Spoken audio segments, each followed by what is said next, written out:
સામાજિક સમરસતા, પરસ્પરના સ્નેહ, આદર અને ખાસ કરીને વિદ્યાર્થીઓ અને સામાજિક પ્રતિભાઓને પ્રોત્સાહન આપવા માટે સ્નેહ મિલન જેવા આયોજનો સમાજ માટે આશીર્વાદરૂપ બની રહે છે। રાજકોટમાં સમસ્ત કોટડિયા પરિવાર ચેરિટેબલ ટ્રસ્ટ દ્વારા દર વર્ષે પારિવારિક સ્નેહ મિલનનું આયોજન કરવામાં આવે છે।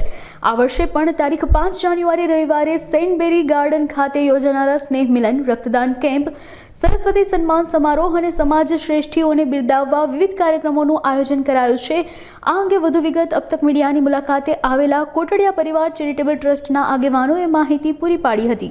દિલીપ કોટડિયા, કોટડિયા પરિવાર પ્રમુખ, સમગ્ર ગુજરાત લેવા પટેલ કોટડિયા પરિવારનું એક ભવ્ય તૃતીય સ્નેહ મિલન રાજકોટની અંદર કરીએ છીએ। અમે આવતીકાલે એટલે કે 5/1/2025 રવિવારે મવડી પાર રોડ ઉપર સેન્ટ બેરી પાર્ટી પ્લોટની અંદર આયોજન રાખેલ છે।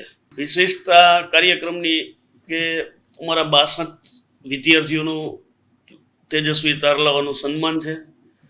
પરિવારના અગ્રણીઓ હોય, કોઈ સાધુ સંતો છે, બધા દાતાઓશ્રીઓના સન્માન છે। બીજું વિશેષ બ્લડ કેમ્પનું આયોજન છે।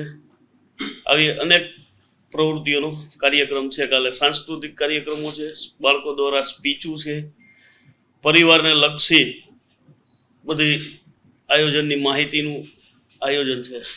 અંદાજિત 4000 ને આસપાસના સભ્યોનું આયોજન હોય છે અને ઉપસ્થિત રહીએ છીએ હર વખતની જેમ। ખાસ મહાનુભાવોમાં સંતોમાં વાત કરીએ તો સાળંગપુરથી આર્યન ભગતની ઉપસ્થિતિ છે। ઓમ શાંતિના બ્રહ્મકુમારી શ્રી આપણે જ્યોત્સના દીદીની ઉપસ્થિતિ છે। મનીષભાઈ વઘાસિયા જેવો સુરતના છે મોટિવેશન, એમની પણ ઉપસ્થિતિ છે। પરિવારના સભ્યો દ્વારા, આમ પ્રમુખ દ્વારા જ હું એવું અપીલ કરું છું કે હરેક સમાજમાં અને હરેક પરિવારમાં આવું એક સ્નેહ મિલનનું આયોજન થાય। આયોજન થકી બાળકોને પ્રોત્સાહન મળે, દાતાઓશ્રીઓને મળે અને પરિવારના લક્ષી કાંઈ પણ કામ થાય અને આવા બ્લડ કેમ્પ, સર્વરોગ નિદાન કેમ્પ થાય તો તેનાથી સારું રહે।